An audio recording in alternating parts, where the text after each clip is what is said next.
여러분 안녕하세요.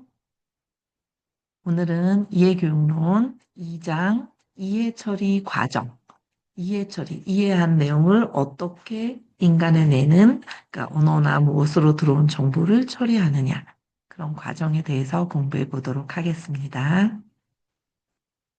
자, 우리 지난 시간에 공부했는데요. 인간의 다양한 의사소통 방법에 대해서 공부했죠.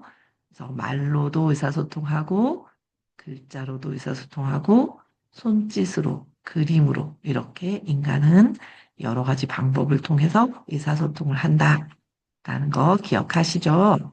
자, 이것들을 좀 더 학술적으로 나누어 보면, 인간의 다양한 의사소통 수단을 언어적인 수단과 비언어적인 수단으로 크게 나누어 볼 수가 있어요. 그래서 언어적인 수단은 말, 말을 통한 언어 것, 글을 통한 것, 이렇게 두 가지가 있는데, 말을 통한 의사소통을 음성 언어를 매개로 한다.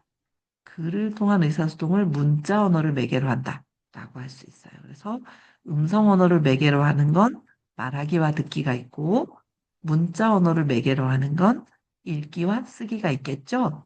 그리고 이 말하기에서는 이 언어적 수단 옆에 작게 준언어적 수단, 그래서 목소리의 크기, 톤, 발음, 속도, 뭐 이런 것들, 휴지, 이런 것들은 준언어적 요소라고 해요. 그다음 비언어적, 언어적 수단에 반대되는 비언어적 수단을 보면 표정이나 시선, 여러 가지 몸짓, 기호, 그림 이런 것들이 비언어적 수단이 될 수가 있겠어요. 음. 웃으면서 말하고, 화내면서 말하고, 소리 지르면서 말하고, 뭐 그런 이렇게 표정에 나타나는 것, 손으로 이리 와 이렇게 하면서 하는 것 이런 것들은 비언어적 수단이 되겠죠. 자, 그래서 이렇게 의사소통에서는 우리가 지난 시간에도 독자와 청자를 고려해서 말하고 써야 한다라는 걸 했었어요. 그래서 말하기와 쓰기를 통해서 자신이 전달하고자 하는 말을 표현하고, 듣기와 읽기를 통해서 다른 사람이 전달하고자 하는 말을 이해하게 되는 거죠. 그리고 독자와 청자가 누구인가에 따라서 글이나 말의 형식과 내용이 달라집니다. 글을 쓸 때는 독자를 고려하고, 말을 할 때는 청자, 듣는 사람을 고려해야 한다. 이런 걸 다시 한번 생각하면서, 음, 그 쓰기와 읽기, 그 문자, 언어는 필자와 독자가 서로 상호작용하는 것이고, 말하기와 듣기는 화자와 청자가 상호작용하는 것이다. 그래서 말하기와 듣기, 그리고 읽기와 쓰기는 서로 함께 교육되는 것이 좋다. 이렇게 보았고요. 자, 우리 오늘 내용에서 우리 교재에 나온 내용인데, 여러분들은 외국어로 된 글을 읽을 때 어떤 방식으로 텍스트를 이해하려는지 하는지 한번 이야기해 보자. 이런 10개의 질문이 있어요. 그래서 여러분이 한국 사람이라면 뭐 영어나 베트남어나 뭐 우즈베키어나 이런 그 다른 언어를 이해할 때, 또 여러분이 외국 사람이라면 한국어가 여러분에게 외국어니까 한국어로 글을 읽고 이해하려고 할 때 어떤 방식으로 텍스트를 이해하려고 하는지 한번 생각해 봅시다. 다음 10가지의 질문에 대해서 생각해 볼게요. 1번, 첫 번째, 텍스트의 제목을 통해 글의 내용을 유추하려고 하는가? 그 다음, 모르는 어휘가 나오면 그 어휘의 의미를 찾아가며 해석하면서 이해하려고 하는가? 3번, 해당 언어권의 문화적인 배경 지식을 활용해서 내용을 이해하려고 하는가? 4번, 모르는 문법이 나오면 그것이 어떤 기능을 하는지를 우선 파악한 후 해석하고자 하는가? 5번, 텍스트의 중심 주제를 우선 파악하고자 하는가? 6번, 텍스트를 읽기 전에 그 제목이나 주제에 대한 배경 지식을 이용해서 글을 이해하고자 한다. 그다음 7번, 각 문장의 주어, 목적어, 서술어가 무엇인지를 모두 파악하면서 읽고자 하는가. 그다음 8번, 긴 문장은 토막으로 짧게 끊어서 해석하고 그 후에 그것을 합쳐서 이해하고자 하는지. 글을 이해할 때 전체적으로 글에서 풍기는 이미지나 느낌을 중요시하는지. 마지막으로 단어의 품사를 확인해 가면서 글의 내용을 이해하고자 하는지. 자, 품사는 명사, 대명사, 뭐 수사 이런 걸 확인하면서 하는지. 이런 것들을 여러분은 어떻게 하는지 한번 생각해 보세요. 자, 그러면 우리가 이해 처리 과정에 대해서 좀 이론적으로 살펴보겠는데요. 인지 심리학의 관점에서는 인간의 언어 처리 방식을 상향식 처리 과정과 하향식 처리 과정으로 나누어서 제시하고 있어요. 상향식은 말 그대로 작은 것에서 큰 것으로 위로 향해 가는 거예요. 그래서 입력된 메시지를 이해하는데 기초로 사용하는 것. 그리고 받아들인 정보를 분석하면서 이해에 도달하는 것, 언어를 이해하는 것은 해독의 한 과정이라고 보는 것. 그래서 언어 하나하나에서 의미로 나아간다. 전체적인 맥락의 의미로 나아간다. 이렇게 보는 건 상향식 처리 과정이고, 그 다음 하향식은 메시지의 의미를 이해하는데 배경 지식을 활용하는 것을 보통 의미해요. 그래서 커다란 의미에서 디테일한 언어적인 요소들의 의미를 해석하는 과정이죠.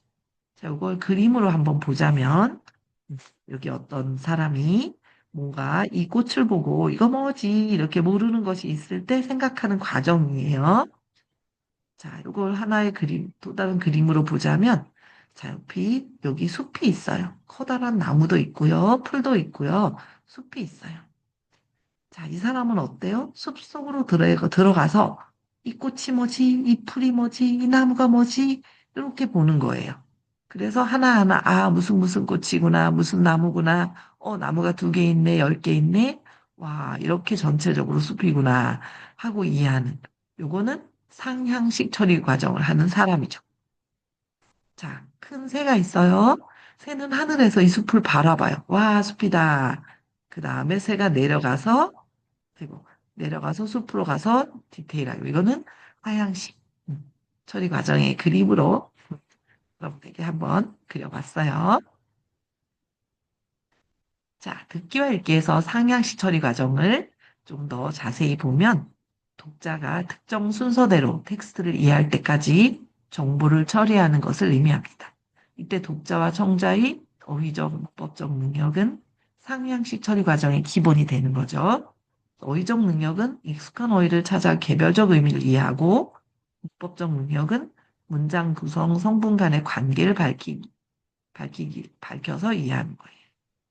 요건 상향식에서 듣기의 상향 처리 과정은 처음에 소리를 듣고 단어를 이해하고 문장을 그 다음에 담화를 전체 맥락의 이 의미를 이해하는 이쪽으로 나아가는 과정이 듣기에서 상향식 처리 과정이에요. 이렇게 소리에서 단어, 문장, 담화, 의미 이렇게 나아가는 것이고요. 듣기의 상해 처리 과정을 좀 더 자세히 설명해 보면 청자는 구어담화를 듣고 그것의 의문론적 표현을 작업 기억에 담게 됩니다.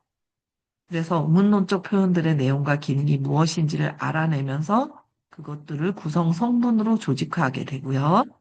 그다음 내용을 구성하는 성분들을 알아낸 다음에 계속해서 명제의 위계적인 표상을 구축해 가면서 근본 명제를 만들게 됩니다. 그리고 한 구성 성분을 위한 명제를 정하게 되면 청자는 작업 기억 안에 그것을 가져가게 됩니다. 이때 한편으로는 의문론적인 표현의 기억을 지운다고 볼 수 있습니다. 그렇게 함으로써 그것들은 표현은 있고 선택적으로 의미를 기억해서 유지하게 되는 거죠. 자, 그래서 그 다음은 읽기에서 상향식 처리 과정인데요. 글자에서 단어, 문장, 문단, 담화, 의미 이렇게 글자부터 해서 단어의 뜻, 문장의 뜻 이런 식으로 올라가면서 이해하는 과정을 읽기에서의 상향식, 소리에서 시작하는 건 듣기에서의 상향식이고요. 그래서 듣기나 읽기를 상향식 처리 과정으로만 이해할 수는 없지만 초급에서는 상향식 처리 기반이 유용한 경우가 많이 있겠죠. 자, 듣기에 적용하면 서로 다른 소리를 구별하고 연결된 음들의 발음, 단어 등을 인식하도록 지도하게 된 게 상향식 방식이고요. 구어적 특징에 초점을 맞춰서 반복해서 듣게 되는 거죠. 듣게 하는 거죠. 그 듣기 활동 예를 보면 받아쓰기. 그 다음에 어려워하는 부분이 포함된 짧은 듣기, 반복 듣기, 같은 주제와 동일 장르의 짧은 듣기, 듣기 전후의 스크립트 읽기, 이런 것들이 듣기 활동에서의 상향식 처리 과정의 예시들. 자, 읽기 적용 예시를 보면 합성어, 파생어 같은 복합어 구성 분석하기, 명시적인 정보 찾아서 읽기, 특정 단어나 구호, 문장의 축자적 의미의 동의어나 쉬운 표현 찾아보기, 내용과 시각 자료 연결하기, 독해 질문에 나온 키워드와 텍스트의 키워드 연결하기, 어떤 단어나 구의 해석을 위해 앞뒤의 단어나 구 살펴보기, 이렇게 하는 이런 활동들이 읽기 활동의 상향식 처리 과정의 읽기 활동의 예시. 자, 두 번째는 어휘 지식과 문법 지식에 대한 게 있는데요. 어휘 지식은 메시지의 핵심어 역할을 하는 어휘에 의해서 의미가 전달되는 것. 핵심어의 의미가 전달되는 겁니다. 읽을 때도 핵심어가 독해의 중요한 부분을 차지하게 되겠죠. 그 다음에 핵심어를 인식시키는 훈련 방법으로는 먼저 내용 목록을 학생들에게 줍니다. 그리고 텍스트를 듣게 하고 그 텍스트에 출연한 횟수를 대답하게 하죠. 그다음 문장을 만드는 데 사용될 수 있는 내용 목록을 주고 학생들이 그 단어로 문장을 만들게 하고 그리고 교사는 그 문장을 읽는 거죠. 그 다음 세 번째는 학생들에게 내용 목록을 주고 듣게 한 다음에 그 단어들 중 어떤 것이 출연하였는지 체크하게 하고요. 그다음 네 번째는 비슷한 소리가 나는 단어 쌍들이 포함된 목록을 학생들에게 줍니다. 그리고 텍스트를 듣게 하고 어떤 단어들이 나왔는지 체크하게 합니다. 다섯 번째는 듣기 텍스트에 주제를 주고 그리고 듣기 텍스트에 나올 것으로 보이는 단어들을 체크하게 합니다. 그리고 나서 듣게 하면서 자신의 예상이 맞았는지 확인하게 합니다. 다음 여섯 번째는 핵심어가 지워진 듣기 텍스트를 학생들에게 주고 빈칸에 무엇이 들어가야 할지 예측하게 해본 다음에 듣게 하고 그것을 예측한 것이 맞는지 체크해 보게 하는 것도 있습니다.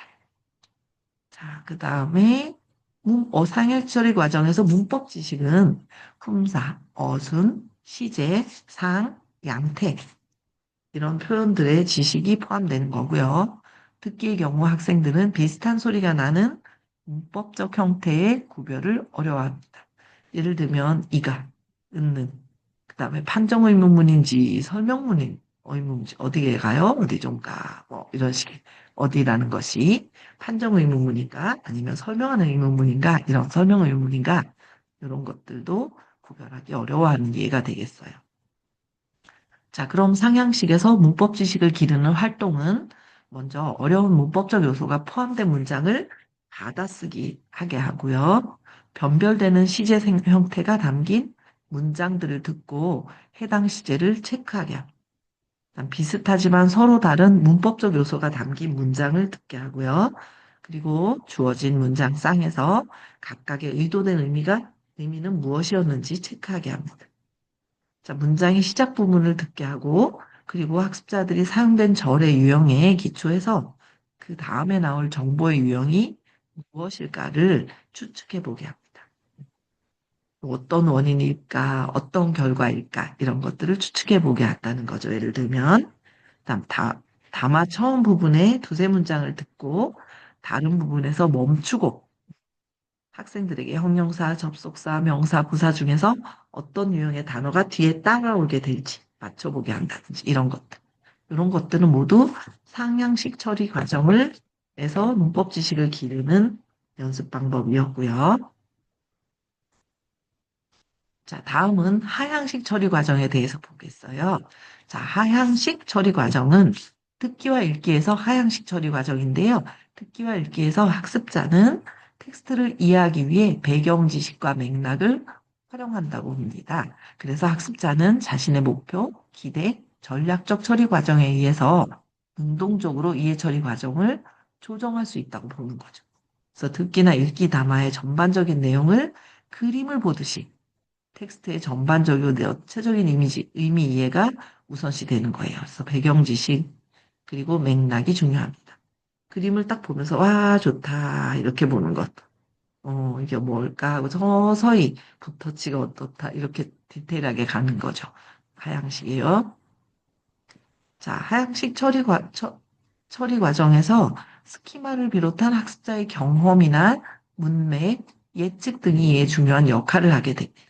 그래서 이렇게 스키마가 직접 의미에 영향을 주기도 하고 스키마 경험 맥락 추측이 또 스키마 경험 맥락 추측이 서로에게 추측에서 맥락으로 맥락에서 경험으로 스키마로 이런 식으로 순환되기도 하고 이렇게 들으면서 하는 거고요. 특히 과제로는 예측하고 듣기, 전반적인 주제 찾기, 주의 집중 유지하기, 여러 번 듣기, 협업하기 이런 과정들로 듣기를 하게 됩니다.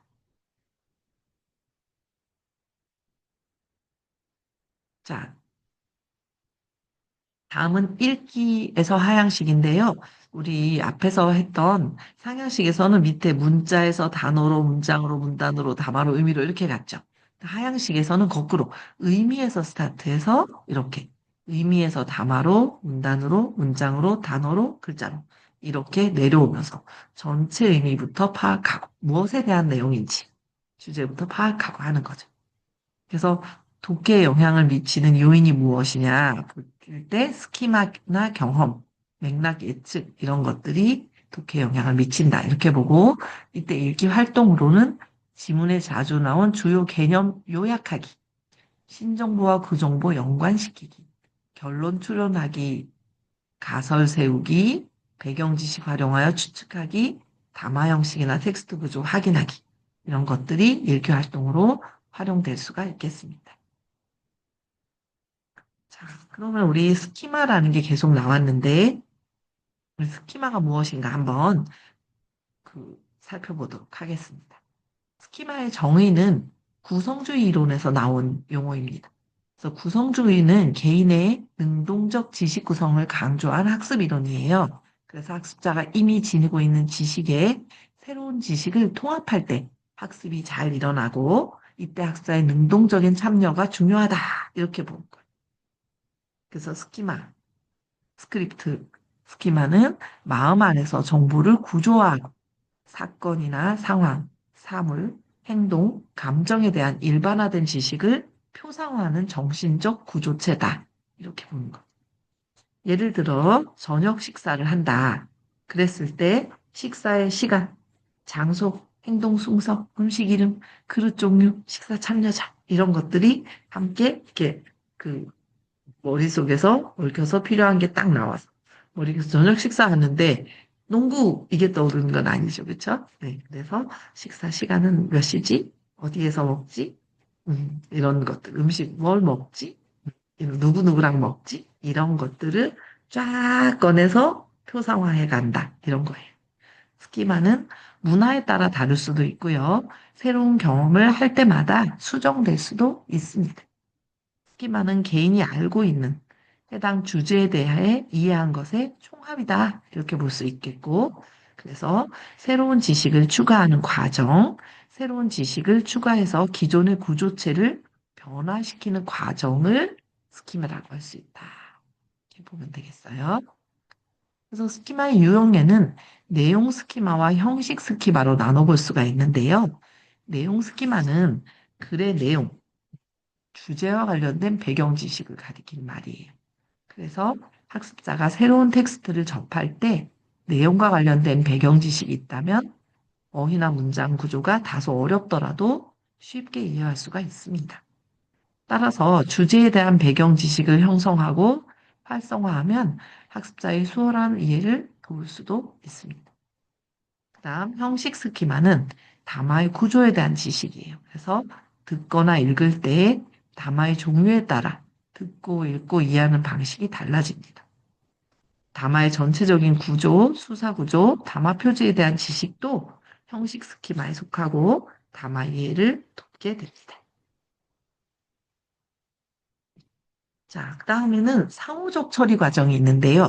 기본적인 이론은 상향식과 하향식이 있었죠. 이해 처리 과정이. 그런데 상호 처리는 좀 서로 이렇게 도움이 되는 거죠. 상호적으로. 그렇죠? 그래서 상향식과 하향식 이해 처리 과정을 모두 포함하게 돼요. 두 개가 적절하게 잘 사용되는 거죠. 그래서 청자와 독자는 자신이 접하는 텍스트와 지속적으로 상호작용을 통해서 이해에 도달하게 되는 거죠. 그래서 이해 과정이라는 것은 선형적이 아니라 순환적이다. 이렇게 보는 거예요. 상향식은. 상호 처리 과정은. 자, 상호 처리 과정의 개념을 먼저 살펴보면 독자와 그 사이에 일어나는 일반적인 상호작용이 먼저 있어요. 그래서 여기는 글에 나타난 어휘항목, 문법적 구조 등의 언어적 요인과 독자의 기억력, 추론 능력, 배경 지식과 같은 인지적 요인 사이의 상호작용을 통해서 독자는 글의 내용을 이해하게 됩니다. 자, 그래서 도출해낸 일부 지식과 독자의 사전 지식을 토대로 글의 정보를 재구성합니다. 자, 그 다음은 많은 기능 요소들이 동시에 결합되는 상호작용이 있어요. 그래서 언어 개별적 수준의 자동적인 어휘식별 기능하고 상위 수준의 이해 및 해석 기능이 이해 과정 속에서 동시에 상호작용하는 것을 의미합니다. 자, 두 처리 과정의 강점과 약점이 상호 보완한다고 볼 수 있겠죠. 예를 들면 학습자는 어휘 지식이 부족한 경우에는 동사적, 의미적 지식을 사용해서 보완하고 언어 지식이 부족한 경우는 자신의 배경 지식을 통해서 보완하게 됩니다. 오늘 이렇게 그 이해 처리의 과정, 상향식, 하향식, 상호 처리 이런 것들에 대해서 그리고 뭐 스키마 이런 것들에 대해서 우리가 공부해 봤어요. 자, 초급 단계 듣기 대본인데요. 다음에 나오는 이 핑크색 부분은 초급 단계 듣기 대본이에요. 그래서 이 대본의 예시를 보고 학습자들이 이 대화를 학습자들이 이해시키기 위해서 스키마를 형성할 수 있도록 하려면 교사는 어떻게 해야 할까? 이런 걸 한번 우리 생각해 봅시다. 자, 이 듣기를 들려주기 전에 배경 지식으로 제공할 수 있는 정보에는 무엇이 있을지 생각해 볼게요. 자, 일단 듣기지만 제가 한번 읽어볼게요. 자, 듣기의 지문이에요. 여보세요? 광고 보고 전화했는데요. 하숙방이 아직도 있어요? 네, 있어요. 하숙비가 얼마예요? 방을 혼자 쓰면 한 달에 50만 원이고, 둘이 쓰면 25만 원이에요. 그럼 둘이 쓰는 방 있어요? 네, 있어요. 그럼 식사는 어떻게 해요? 아침 식사와 저녁 식사를 할 수 있어요. 거기에 가려면 어떻게 가야 돼요? 지하철 3호선 경복궁역 3번 출구로 나와서 전화하세요. 네, 그럼 이따 뵙겠습니다. 그랬어요. 자, 이 듣기를 들려주기 위해서 배경 지식으로 학습자가 스키마를 형성할 수 있도록 배경 지식으로 어떤 걸 제공하면 좋을까요?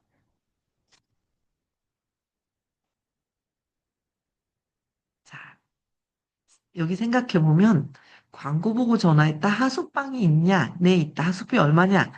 여기까지를 보고 나면 그 다음엔 한 달에 얼마, 둘이 쓰는 방, 식사, 어떻게 가요? 뒤에 부분은 다 만약에 이거 초급 학습자라면 이해할 수 있겠는데 갑자기 하숙방이 있어요? 하숙비가 얼마예요? 할 때 하숙이 무엇인지 모르면 여러분은 하숙 다 알아요? 요즘은 모르는 사람이 또 많이 있을 것 같아요. 제가 어렸을 때는 하숙이라는 게 있었어요. 학교 근처에. 그래서 하숙이라는 게 무엇인지가 배경 지식으로 알면, 하숙 방이 있어요. 하숙비가 얼마예요를 알면 다음 걸 알 수가 있겠죠. 근데 하숙이라는 게 학교 근처에서 어떤 가정집에서 하숙집은 방을 여러 개를 이렇게 세를 놓고, 뭐 여러분 응답하라 시리즈 본 적 있죠? 거기에서도 어느 시리즈에서 이 하숙집이 배경이 된 적이 있어요. 그래서 어떤 하숙집 가족이 있고 남은 방들이 많은 집에서 방들을 다른 학생들이 세를 들어 사는데 밥도 주고 가족처럼 반 가족처럼 뭐 이렇게 사는 거예요. 그런 집인데 하숙비 얼마 내고 이렇게. 그래서 밥을 준다는 게 아이들에게 좋죠. 부모님도 안심이 되고 그렇죠. 그래서 이 하숙이 그런 게 있다. 학교 근처에 이걸 알고 보면 하숙방 있어요? 하숙비 얼마예요를 알았다. 그러면 학생이 혼자 쓰면 한 달에 50만 원, 둘이 쓰면 25만 원 할 때, 하숙방이니까 방을 혼자 쓰고 둘이 쓰고 이해할 수 있고. 그다음 식사 어떻게 해요? 아침 식사, 저녁 식사를 할 수 있어요? 아, 이 하숙집은 아침과 저녁을 주는구나. 이렇게 알 수 있고. 어떻게 가요? 하면, 지하철 타고 어떻게 오세요? 그래서 전체 이해하는데, 여기서는 적어도 하숙이라는 그 개념, 하숙이라는 거에 대한 배경 지식이 학습자가 있으면 좋겠죠. 그러면 학생이 탁 보면서 광고 보고 전화했는데요. 하숙방이 있어요. 이렇게 그러면 광고 보고 전화했다는 건 이 하숙방은 보통 어떻게 광고하냐면 막 TV에 나와서 광고하는 게 아니라 학교 근처 하숙집 근처에 학생들이 지나다니는 길에 이렇게 종이에 써요. 하숙방 있음 뭐 아니면 하숙생 구함 이렇게 해서 한 달에 얼마나 얼마 학교에서 가까워요 이런 식으로 방 깨끗해요 음식이 맛있어요 이렇게 간단하게 전화번호 하숙방 있음 뭐 하숙생 구함 이런 식으로 광고해요. 그래서 이 광고 보고 전화했다는 것도 TV를 본 게 아니라 학교 근처에 그 종이를 보고 전화한 거고 그리고 하숙이라는 건 아까 말한 것처럼 그런 내용이니까 여러분 응답하라 시리즈에 하숙 나오니까 그것도 한번 봐도 재미있을 것 같아요. 그래서 그런 내용들을 학습자에게 사전에 조금 제공을 하고 그리고 이 뭐지 이 듣기를 하게 되면 이제 이 사실은 이 듣기 내용에서 필요한 거는 방이냐 얼마냐 밥을 어떻게 식사가 되냐 어떻게 어디냐 어떻게 가냐 요 세 가지를 묻는 건데 하숙방 때문에 막히지 않게 이런 사전 배경 지식으로 활성화하시는 스키마를 제공하면 되겠죠. 자, 이렇게 오늘은 우리 이해교육론 2장 이해 처리 과정에 대해서 우리 같이 학습해 봤어요. 자, 여러분 또 다시 한번 잘 들어보시고 다음 시간에 만나요. 수고하셨습니다.